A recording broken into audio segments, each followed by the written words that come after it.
Sa liblib na baryo ng San Roque, may isang lalaki na kilala sa iisang bagay, ang kanyang pagkalasing sa araw-araw. Si Mang Resty, 53 taong gulang, ay palaging makikita sa lumang tindahan ni Aling Shiony, bitbit ang bote ng gin o lambanog, kahit umaga pa lamang. Walang silbi iyang si Resty. Sayang ang katawan, pero utak laging lasing, bulong ng mga kapitbahay. Isang dating karpintero si Mang Resty. Noon, isa siya sa mga respetadong mamamayan ng baryo, masipag, mapagbigay, at matulungin. Ngunit nang mangyari ang isang trahedya, 15 taon na ang nakararaan, tila gumuho ang kanyang mundo. Nasunog ang kanilang bahay, kasama ang kanyang bunso. Simula noon, hindi na siya bumalik sa dating anyo. Iniwan siya ng kanyang asawa, si Aling Lorna, at sumama sa ibang lalaking may maayos na trabaho. Ang kanyang nag-iisang anak na si John, 17 taong gulang noon, ay naglayas at hindi na bumalik sa baryo. Kaya't mag-isa na lamang si Mang Resty, araw-araw ay kinakausap ang bote ng alak, tila yun na lang ang naintindihan siya. Ngunit sa likod ng kanyang pagiging lasinggero, may matalas pa ring mata si Mang Resty. Napapansin niya ang kakaibang kilos ng ilang residente sa baryo, si Mang Berto na may pula ang mata tuwing gabi, si Aling Lagring na hindi naliligo ngunit amoy pabango tuwing gabi. At ang batang si Tinay na bigla na lang nawawala tuwing kabilugan ng buwan. Hindi to ordinaryo. May kakaiba sa lugar na to, wika ni Mang Resty habang tinutungga ang kanyang inumin. Isang gabi, habang siya ipapauwi galing sa inuman, napadaan siya sa lumang sapa. May narinig siyang kakaibang ingay, parang ungol na mababa, halong huni ng hayop at daing ng tao. Nagtago siya sa likod ng punong mangga. Sa kanyang harapan, may 3 nilalang na kumakain ng kung anong parang laman ng tao. Naku, aswang, sigaw niya, pero hindi siya pinansin ng mga tao sa paligid nang siya'y humingi ng tulong. Lasing ka na naman, Resty. Baka anino mo lang yan. Kinabukasan, lumabas sa balita sa radyo ng barangay na nawawala ang isang buntis sa kabilang purok. Walang nakakita, walang ebidensya. Tahimik na naman ang baryo. Ngunit si Mang Resty sigurado sa kanyang nakita. Nagsimula siyang magtanong-tanong. Bumalik siya sa sapa sa gabi, may dalang flashlight at kutsilyong kalawangin. Doon niya nakitang may marka ng kuko sa isang puno at may bahid ng dugo sa damuhan. Nang sumunod na linggo, 2 kambing ang natagpuang walang lamang loob. May nagsabing aso raw ang may kagagawan. Pero si Mang Resty hindi naniniwala. Lumapit siya sa kapitan, si Kapitan Rin. Kap, may aswang sa atin. Hindi ito biro. Ako mismo ang nakakita. Resty, umuwi ka na. Magpahinga ka muna. Lasing ka na naman. Dito tuluyang nawala ang tiwala sa kanya. Maging ang tindahan ni Aling Shiony ay nagbawal na sa kanya. Resty, wag ka na munang uminom. Gulo lang ang hatid mo, sambit ng matandang tindera. Naglakad siyang pauwi, dala ang pagod at pait. Dumaan siya sa bahay ni Aling Lagring at doon niya nakita ang isang bagay na lalong nagpatingkad ng kanyang hinala. Sa ilalim ng bahay, may dugong tumutulo at sa sulok, isang bagay na mukhang putol na daliri ng tao. Lumalim ang gabi. Tumila ang ulan. Habang siya'y nakahiga sa lumang papag, nakaidlip si Mang Resty, ngunit sa panaginip, isang matandang lalaki ang lumapit sa kanya. Ikaw ang tagapagtanggol. Pero hindi nila ito mauunawaan. Hindi alak ang kahinaan mo, ito ang magiging lakas mo. Pagkagising niya, may kakaibang pakiramdam siya. Malinaw ang kanyang isip kahit nakainom. Parang may boses sa kanyang tainga na pabulong na nagsasabing, maghanda ka. Wala pang nakakaalam, ngunit paparating na ang tunay na panganib sa baryo. At ang tanging inaasahang tagapagtanggol. Isang lasinggero na walang naniniwala, si Mang Resty. Tapos na ang bahagi 1. Sabihin mo lang ang next kung handa ka na para sa bahagi 2, ang kauna-unahang pag-atake ng aswang. You said, next chat said, salamat. Narito na ang pagpapatuloy ng kwento, tahimik ang gabi sa baryo ng San Roque. Maliwanag ang buwan at ang hangin ay malamig. Sa kabila ng katahimikan, may gumagalang panganib na hindi alam ng karamihan. Isang buntis na babae, si Aling Maritz, ay pauwi na mula sa bahay ng kanyang ina sa kabilang purok. Habang binabaybay niya ang madilim na daan sa tabi ng maisan, pakiramdam niya'y may sumusunod sa kanya. Bawat hakbang, bawat lagaslas ng dahon, ay tila masyadong malinaw sa kanyang pandinig. Siguro'y kabayo lang yan sa bukid, bulong niya sa sarili. Ngunit nang lumingon siya, wala siyang nakita. Mas binilisan niya ang kanyang lakad. Tinatakpan niya ang tiyan na naglalaman ng 8 buwang sanggol, tila'y gusto niyang protektahan ito, hindi lang sa lamig, kundi sa nararamdaman niyang panganib. Hanggang sa Kraak! Isang sanga ang nabali mula sa gilid ng maisan. Mula sa dilim, lumitaw ang isang nilalang, maputla ang balat, mahaba ang mga kuko, at nanlilisik ang mata. Isa itong aswang, at halatang gutom na gutom. Maritz, ibigay mo na sakin ang bata, bulong ng nilalang na may halong hangin ang boses. Napahiyaw si Aling Maritz at tumakbo sa putikan. Ngunit mabilis ang nilalang. Nahawakan siya nito at itinumba sa putikan. Pumalahaw siya ng iyak. Sa mismong sandaling iyon, isang matandang lalaking naglalakad sa daan, si Mang Resty, lasing gaya ng dati, ang nakarinig ng sigaw. Unay inisip niyang bangungot lang ito. Pero habang papalapit, narinig niya ang isang ingay na hindi niya makalimutan, ang matinis na tawa ng aswang. Lumapit siya at tumambad sa kanya ang eksenang hinding-hindi niya inaasahan, isang nilalang na parang tao pero may pakpak at mahaba ang dila, nakaluhod sa ibabaw ng isang umiiyak na buntis. Hindi na siya nag-isip. Sa kabila ng kalasingan, pinulot niya ang malaking sanga ng kahoy at inihampas sa likod ng aswang. Napaatras ito at dumura ng itim na likido. Umalis ka rito, demonyo, sigaw niya nanginginig. Ang aswang ay humarap sa kanya, nag-aalab ang mga mata. Ngunit tila nag-atubili ito. Pinilit ni Mang Resty na itayo si Aling Maritz at dahan-dahang tumakbo palayo. Hindi sila hinabol ng aswang, parang natakot ito sa kanya. Pagdating sa barangay hall, dinagsa ng mga tao ang kwento. Ngunit gaya ng inaasahan, wala ni isa mang naniwala. Lasenggo yan. Baka natripan lang ang babae, bulong ng isa. Drama lang nila yan. Wala nang aswang ngayon, sabi naman ng isa pa. Si Aling Maritz, takot na takot, ay ayaw magsalita. Ang tanging nasambit lang niya, totoo ang aswang nakita ko, ilang araw ang lumipas. Umiral ang katahimikan muli. Pero may isang malaking pagbabago, nagsimula nang mawala ang mga hayop sa baryo, mga manok, kambing, at baboy. Sunod-sunod.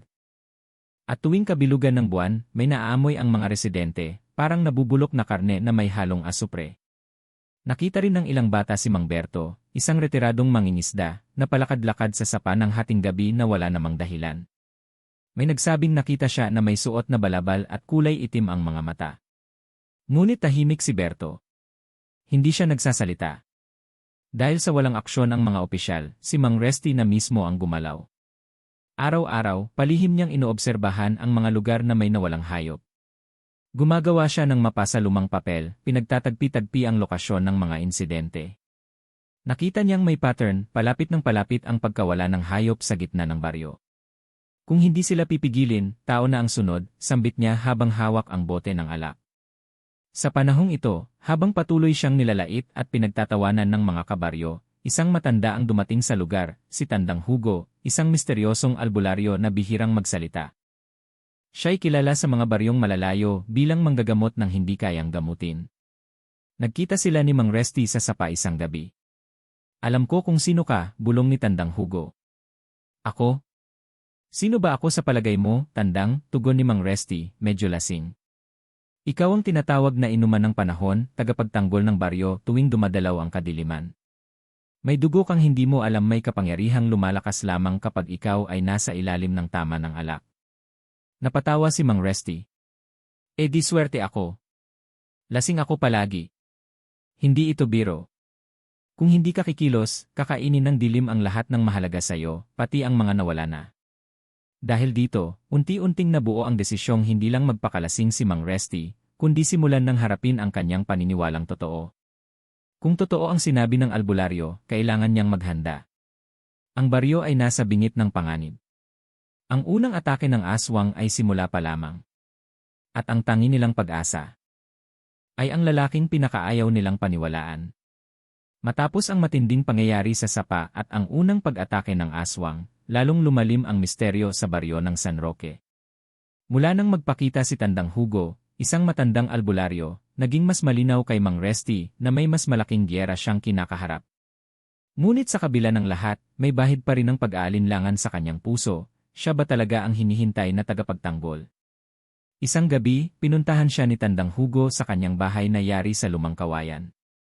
Kasama nito ang isang kahon na balot ng pulang tela. Panahon na, Resty, wika ng matanda. Hindi sapat ang tapang. Kailangan mo ng agimat. Napakunot ang noo ni Resty. Agimat? Yung gaya ng mga kwento sa kabataan. Hindi na uso yan. Ngunit nang buksan ni Hugo ang kahon, tila napuno ng kakaibang presensya ang silid. Isang matandang kwintas na yari sa buto ng hayop at may palawit na kristal ang laman nito. May ukit ng sinaunang baybayin at amoy ng insenso ang dumapo sa ilong ni Resty. Hindi ito ordinaryong agimat, paliwanag ni Hugo. Ito ang agimat ng tagapagtanggol. Ibinibigay lamang ito sa iisang tao kada henerasyon, sa taong pinili ng panahon, hindi ng lipunan. Napailing si Resty. Bakit ako? Ako ang taong pinagtatawanan, lasing araw-araw, walang pamilya, walang trabaho. Dahil ikaw ang hindi nila inaasahan. Dahil sa oras ng panganib, ikaw lang ang may lakas ng loob na lumaban kahit wala kang kakampi. Iyan ang tunay na tagapagtanggol. Kahit nag-aalangan, tinanggap ni Resty ang agimat. Nang isuot niya ito, parang may mainit na dumaloy sa kanyang katawan mula leeg pababa sa dibdib. Napapikit siya. Sa loob ng kanyang isip parang may mga tinig na lumulutang. Ang dugo ng mandirigma ay nananalaytay sa iyo. Hindi ka lasing, ikaw ay binibinyagan ng apoy. Pagdilat niya, tila luminaw ang kanyang paningin. Naririnig niya ang huni ng mga kuliglig mula sa malayo. Ramdam niya ang pulso ng lupa sa ilalim ng kanyang mga paa. At higit sa lahat, ang tama ng alak sa kanyang katawan, hindi na lasing ang dulot, kundi lakas. Anong nangyayari sa akin? Tanong niya, halos manginig. Iyan ang tunay mong anyo, sagot ni Hugo. Ngayon, kailangan nating magsanay. Mula sa gabing iyon, lingid sa kaalaman ng buong baryo, nagsimula ang lihim na pagsasanay ni Mang Resty sa ilalim ng gabay ni Tandang Hugo. Tinuruan siya ng mga orasyon, ng mga halamang may bisa kontra sa mga nilalang ng dilim, at kung paano gumamit ng simpleng sandata gaya ng sibat, kutsilyo, at baston. Ngunit ang pinakaimportanteng aral, kontrolin ang alak, huwag hayaang ito ang magkontrol sa iyo. Tuwing gabi, nagkikita sila sa isang abandonadong kuweba sa likod ng burol. Doon nila isinasagawa ang ritual ng paglilinis ng espiritu. Sa bawat pagsasanay, unti-unti ring lumalalim ang ugnayan nila bilang guro at tagapagmana. Hindi ako perpekto, ani Resty isang gabi. May mga gabi pa rin na gusto ko nalang uminom at kalimutan ang lahat. Walang perpektong tagapagtanggol, tugon ni Hugo. Ang tunay na mandirigma ay hindi ang walang takot, kundi ang marunong humarap sa takot. Samantala, sa kabilang bahagi ng baryo, napapansin na ng ilang residente ang kakaibang pagbabago kay Mang Resty. Minsan, nakikita siyang naglalakad ng diretsyo, hindi na lasing-lasingan. Sa palengke, minsan ay namimili ng mga halamang gamot at asin. May ilan pang ang nagsasabing nakita siya sa gabi, naglalagay ng mga dahon sa mga puno o tila may binibigkas sa hangin. Anong trip ni Resty? Baka tuluyan ng nasiraan ng bait, sabi ng isa. Ngunit hindi nila alam, unti-unting lumalapit ang panganib. May 3 nawawala na sa loob ng 1 linggo, 1 batang lalaki, 1 matandang babae, at 1 bagong silang nabi. Sa bawat pagkawala, may naiwan lang na mga kuko sa sahig at bahid ng dugo sa mga puno. Dito napagtanto ni Mang Resty na hindi siya pwedeng mag-isa. Kailangan niya ng kakampi. Ngunit sino ang maniniwala sa isang tulad niya? Isang gabi, muling dumalaw si Tandang Hugo. Kailangan mong pumili ng isang tao. Isang mapagkakatiwalaan mo. Isang taong may puso, hindi takot, utos nito. Napaisip si Resty. Ang unang sumagi sa isip niya ay si Nen, ang dalagang apo ni Kapitan Rin. Isa itong masayahing dalaga na may likas na kabaitan, ngunit may malalim na kaalaman din sa mga halamang gamot, tagapagmana raw ng yumaong lola niyang albularyo. Nang kausapin niya si Nen, nagulat ito. Ngunit hindi rin siya nagdalawang isip. Kung totoo ang sinasabi mo, Tio Resty, kailangan natin kumilos. Hindi pwedeng puro dasal lang, wika ng dalaga. Dito nagsimula ang pagbuo ng maliit na alyansa laban sa mga nilalang ng dilim. Isa lamang ang agimat, ngunit sapat na yon upang magsimula ng pagbabago. Ngayon, hawak ni Mang Resty ang kapangyarihan ng isang sinaunang tagapagtanggol. Sa tulong ni Nen at ni Tandang Hugo, handa na siyang harapin ang panganib, kahit buong baryo pa ang hindi naniniwala sa kanya. At sa lilim ng agimat at alak, lalaban siya sa paraang tanging isang lasinggero lang ang makakagawa. Dumating ang pinakahihintay ng mga taga San Roque, ang pista ng kanilang patron, si San Miguel Arcangel. Isang linggong selebrasyon ng musika, pagkain, palaro, at prosesyon.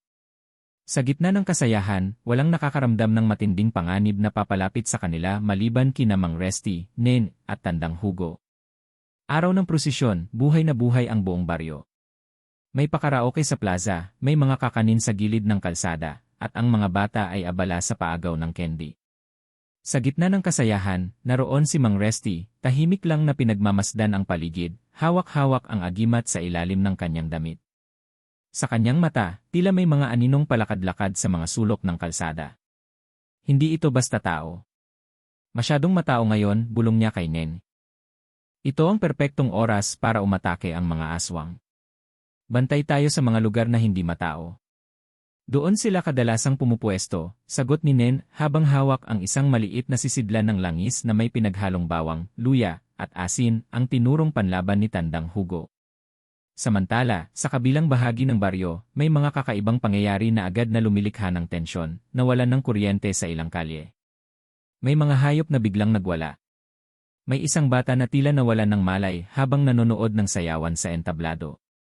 May masama nang nangyayari, mariing sambit ni Tandang Hugo, na nagmamasid sa itaas ng kampanaryo ng simbahan. Sa pagsapit ng dilim, dumagsa ang mga tao sa gitna ng baryo para sa sayaw ng mga diwata, ang pinakatampok na palabas ng pista. Ngunit sa halip na masilayan ang mga sayaw, isang malalim na pag-ugong ang narinig. Tumigil ang lahat. Nawalan ng tunog ang paligid. Tila may humigop ng ingay mula sa hangin. Sabay-sabay na napatay ang mga ilaw. Dumilim ang buong plaza. Waa! Isang sigaw ng babae ang gumising sa lahat.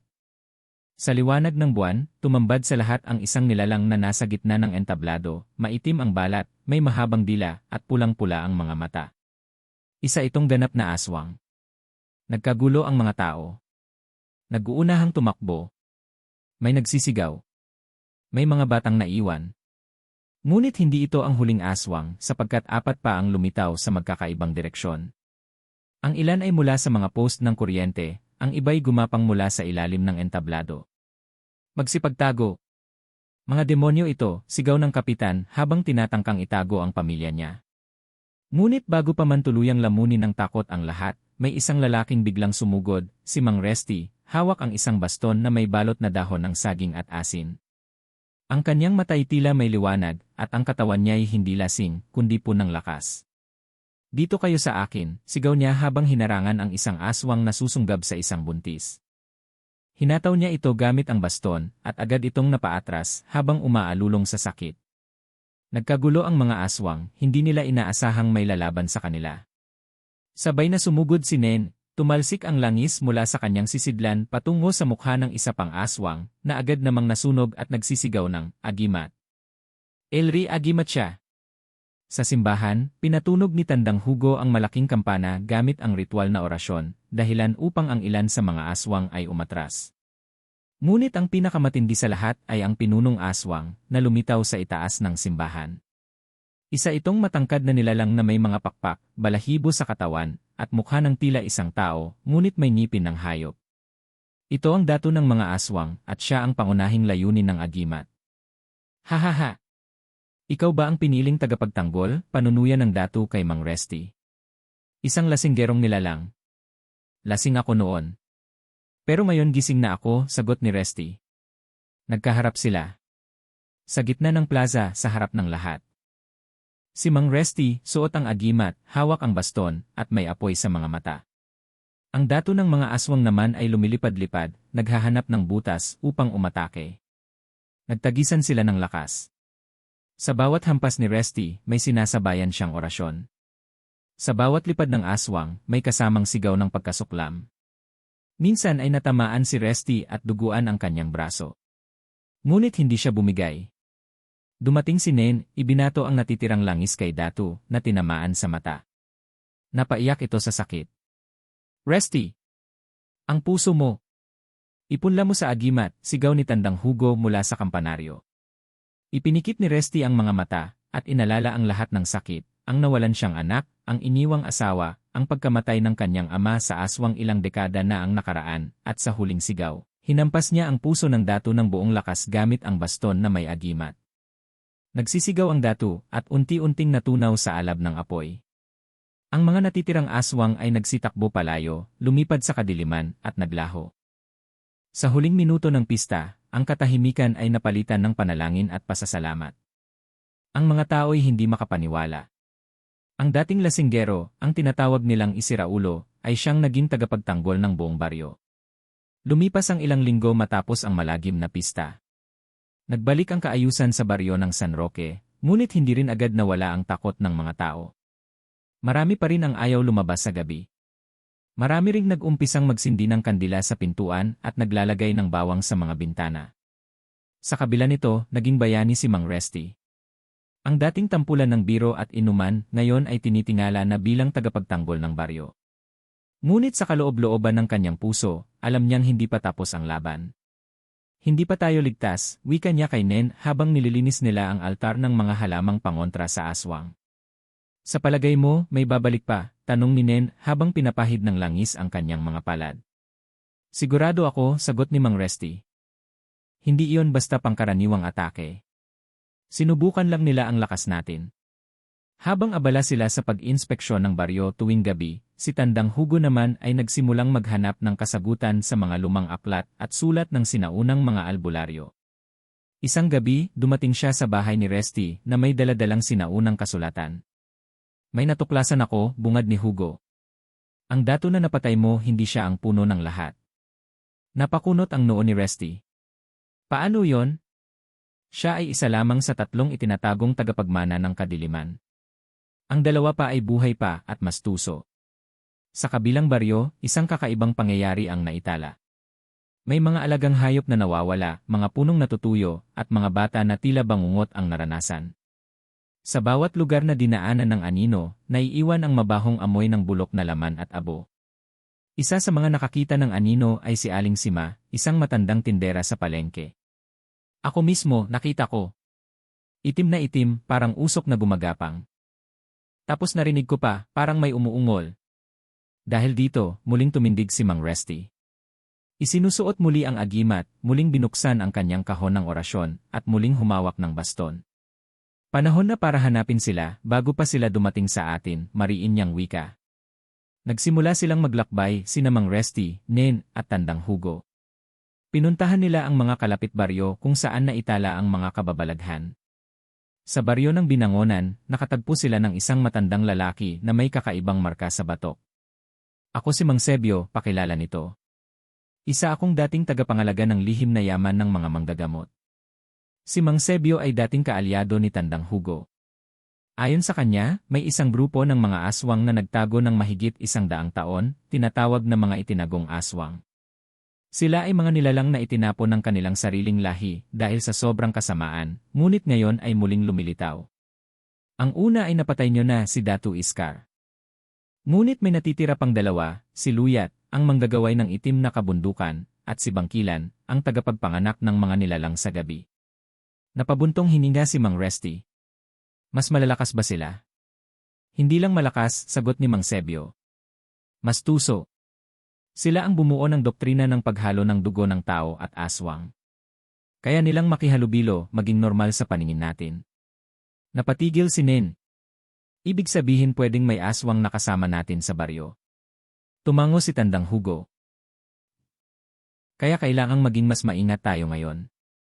Pagbalik nila sa San Roque, tahimik nilang sinuri ang paligid. Napansin ni Nen na may ilang bagong mukha sa baryo. Isa sa mga ito ay si Aling Ofelia, isang bagong lipat na nagtitinda ng tinapa.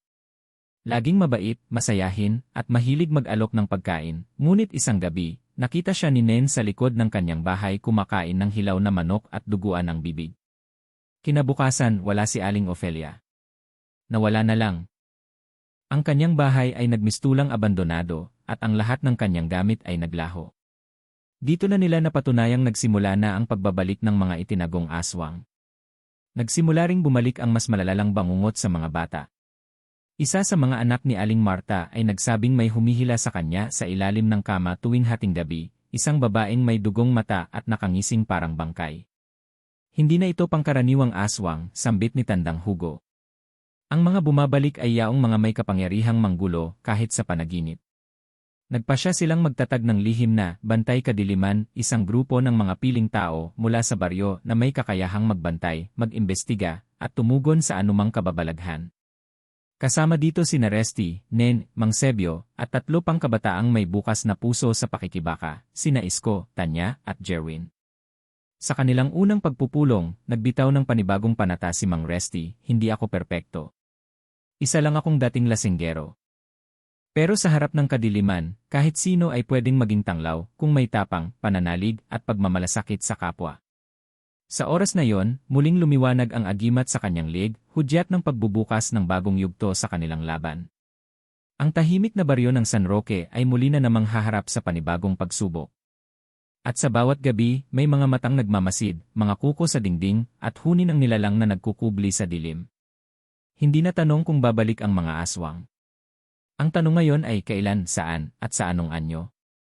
Isang gabi ng kabilugan ng buwan, nakatanggap ng panibagong babala ang Bantay Kadiliman. Dumating si Mang Sebio na pawis, may dalang itim na balutan na tila nang galing pa sa ilalim ng lupa. Binuksan niya ito sa harap ni na Mang Resty, Nen, at Tandang Hugo. Lumantad ang isang buto ng sanggol, balot ng itim na tela, may marka ng anting-anting sa bungo. Ito ang panimula ng ritual ni Luyat, ang manggagaway ng itim na kabundukan, paliwanag ni Mang Sebio. Kapag nakumpleto niya ang 7 buto ng inosente, magbubukas ang yungib ng itim, ang lugar ng lumang kadiliman kung saan isinilang ang mga nilalang ng dilim. Napakurap si Mang Resty. Nasaan na tayo ngayon? 3 pa lang ang nakuha niya, sagot ni Mang Sebio. May oras pa tayo para pigilan siya. Agad silang naghanda ng ekspedisyon papunta sa itim na kabundukan, isang lugar na matagal nang itinuturing na malas at bawal pasukin. Ayon sa matatanda, walang bumabalik na buhay mula roon. Doon daw nananahan ang kaluluwa ng mga sinumpang aswang. Bago sila umalis, binigyan sila ni Tandang Hugo ng mga kagamitang albularyo, palaspas ng palad ng birhen, langis ng nyog na binasbasan sa dasal, batong bughaw ng liwanag, orasyong isinulat sa balat ng punong akasya. Ang grupo ni na Mang Resty, Nen, Isko, Tanya, Jerwin, at Mang Sebio ay nagsimulang maglakbay paakyat ng bundok. Sa unang araw ng kanilang pag-akyat, parang normal lang ang paligid, may mga tunog ng ibon, mga dahong gumagalaw sa hangin, at malamig na simoy ng panahon. Ngunit pagsapit ng gabi, nagbago ang lahat. Unang gabi sa kagubatan, habang natutulog si Tanya, biglang may humaplos sa kanyang binti. Akala niya'y isa sa mga kasamahan lang. Ngunit pagmulat niya, wala ni isa sa tabi niya. Jerwin, tawag niya. Walang sumagot. Tanging huni ng kuwago at halakhak ng isang nilalang sa di kalayuan ang kanyang narinig. Bigla siyang sinapian ng takot. Ngunit bago pa man siya makasigaw, dumating si Nen at binuhusan ng langis ang paligid. Magtakip ka ng ilong. Huwag kang tumingin sa mata ng anino, utos ni Nen. Nakita nila ang isang anino na gumagapang sa lupa. Ito ay isang alagad ni Luyat, tinatawag na si Batang Anino, isang nilalang na walang katawan kundi purong itim na enerhiya, gumagalaw na parang usok, at may kakayahang lamunin ang kamalayan ng tao.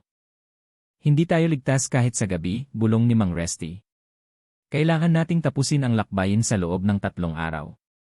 Pagsapit ng 2nd araw, nagsimula na silang maramdaman ang enerhiya ng bundok. Ang lupa ay may amoy ng dugo, ang mga puno'y tila may mata, at ang ihip ng hangin ay bumubulong ng mga pangalang matagal nang nakalimutan. Nakarating sila sa isang antigong bato na hugis pinto, may nakaukit na mga sinaunang letra. Ayon kay Mang Sebio, ito raw ang lagusan ng diwa, kung saan sinusubok ang lakas ng isip, damdamin, at pananampalataya. Isa-isang lumapit ang mga miyembro ng grupo. Sa bawat paghawak nila sa bato, may bahagi ng nakaraan nilang bumabalik. Si Tanya ay muling binalikan ang trahedya ng pagkamatay ng kanyang kapatid sa aksidente. Si Jerwin ay naalala ang panahong inabandona siya ng kanyang ama. Si Nen ay muling humarap sa alaala ng kanyang pagkakasakit sa kabataan at halos mamatay. Ngunit sa gitna ng emosyonal na pagsubok, si Mang Resty ang tumindig. Itinaas niya ang kanyang kamay, pinikit ang mga mata, at binigkas ang orasyon na itinuturo ni Tandang Hugo. Sa liwanag ng paniniwala, winawasak ko ang aninong gumagapos sa alaala. At sa kanyang salita, nabuksan ang lagusan. Sa likod nito, bumungad ang yungib ng itim. Mula sa bukana nito ay umaalingasaw ang amoy ng nasusunog na balat at bulok na laman. Sa loob, may naririnig silang tunog ng pag-iyak, pagsigaw, at parang libu-libong boses na nagdarasal ng kabaligtaran ng ama namin. Huwag tayong mahiwalay, babala ni Mang Sebio. Mahirap ang susunod. Pumasok ang grupo.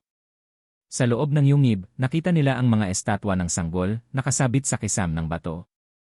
Ang bawat isa ay may pangalan, at sa gitna ng kuweba, naroroon si Luyat, isang matandang babae na tila bangkay na buhay, may puting buhok, at balat na kulubot ngunit itim na parang abo. Dumating na pala ang mga tagapagtanggol, bulong ni Luyat, habang hawak-hawak ang isang sanggol na tila binuo mula sa dugo. Hindi ka makakaalis dito ng buhay, sagot ni Resty. Ngunit biglang lumiwanag ang paligid. Lumitaw ang mga alagad ni Luyat, mga nilalang na putol ang bahagi ng katawan, may mga mata sa tiyan, at may huni ng mga umiiyak na bata. Magsisimula na sana ang labanan, ngunit may isinagawa munang ritual si Luyat. Isang matinding alingawngaw ng panaghoy ang lumaganap sa buong yungib. Tinamaan nito si Tanya at nagsimulang magwala. Hindi siya aswang, sigaw ni Nen. Nilulukob siya ng itim na enerhiya. Agad na hinawakan ni Mang Resty ang agimat at idinikit ito sa noo ni Tanya. Umalinggawngaw ang isang matinis na sigaw at tumalsik ang enerhiya ni Luyat mula sa katawan ng dalaga. Nagsimula na ang digmaan sa loob ng yungib. Lumaban si Jerwin gamit ang batong bughaw, si Nen gamit ang langis, si Isko gamit ang orasyon sa palad, at si Mang Resty gamit ang pinagpalang agimat. Nanghihina na si Luyat, ngunit bigla niyang isinambit ang huling salita, hindi ninyo kayang pigilan ang dilim. Ako ay isa lamang sa tatlo. Ang huli, si Bangkilan, ay gising na. At sa isang iglap, naglaho si Luyat sa usok. Napagtagumpayan nilang pigilan ang ritual, ngunit hindi pa tapos ang misyon. Pagkatapos ng labanan sa yungib ng itim na kabundukan, napagtanto ng bantay kadiliman na ang totoong pagsubok ay hindi pa nagsisimula. Si Bangkilan, ang huling itinatagong aswang, ay hindi pa nila natutuklasan at siya ang pinakadelikadong nilalang na kailangang harapin. Kung hindi natin siya mahuli, hindi lang San Roque ang malalagay sa panganib, paliwanag ni Mang Sebio. Ang buong rehiyon ay maaaring lamunin ng kadiliman. Nagtipon ang grupo upang pagplanuhan ang susunod na hakbang. Pinag-aralan nila ang mga lumang kwento, alamat, at mga hinala kung saan nagtatago si Bangkilan. Sa tala ng matatanda, si Bangkilan daw ay naninirahan sa isang luma at sirasirang kumbento sa liblib na bundok, isang lugar na tinatawag na kumbento ng mga anino. Doon, nilalapitan niya ang mga mahihinang kaluluwa upang ipanganak ang mga bagong aswang.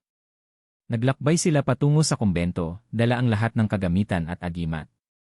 Sa kanilang pagdating, bumungad sa kanila ang isang bakuran na puno ng mga sirang krus, nabubulok na haligi, at mga matang nakamasid mula sa madilim na bintana. Dito nagsisimula ang huling yugto, wika ni Mang Resty.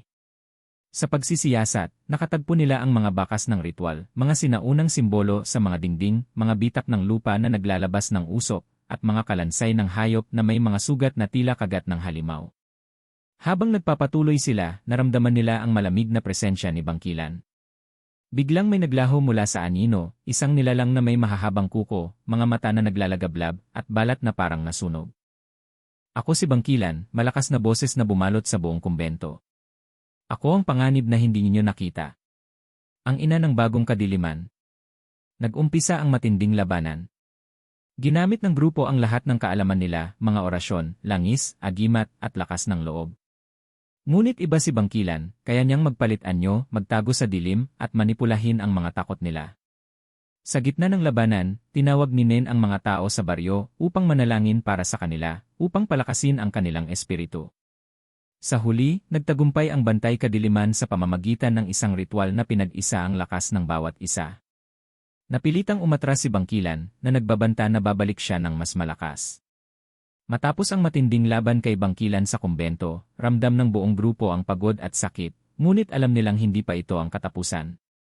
Ang banta ng mga aswang ay nananatili sa kanilang paligid.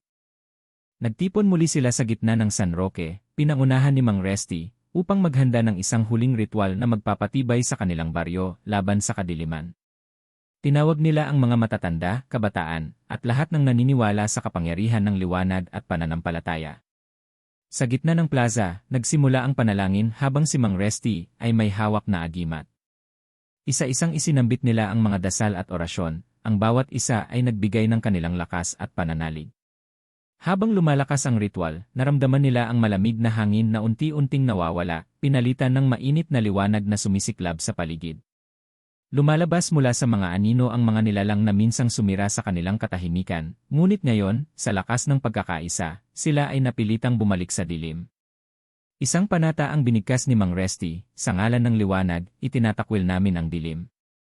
Sa puso ng bawat isa, ang tapang at pananampalataya ang magtatanggol laban sa kasamaan. Hindi na muling magpapasakop ang San Roque sa anino ng aswang. Matapos ang ritual, nagdilim ang langit, ngunit sa gitna ng dilim ay lumabas ang unang sinag ng araw. Ang baryo ay napuno ng pag-asa. Hindi na muling bumalik si Bangkilan o ang kanyang mga alagad, ngunit nanatiling handa ang bantay kadiliman, laging bantay sa pagitan ng liwanag at dilim. 3.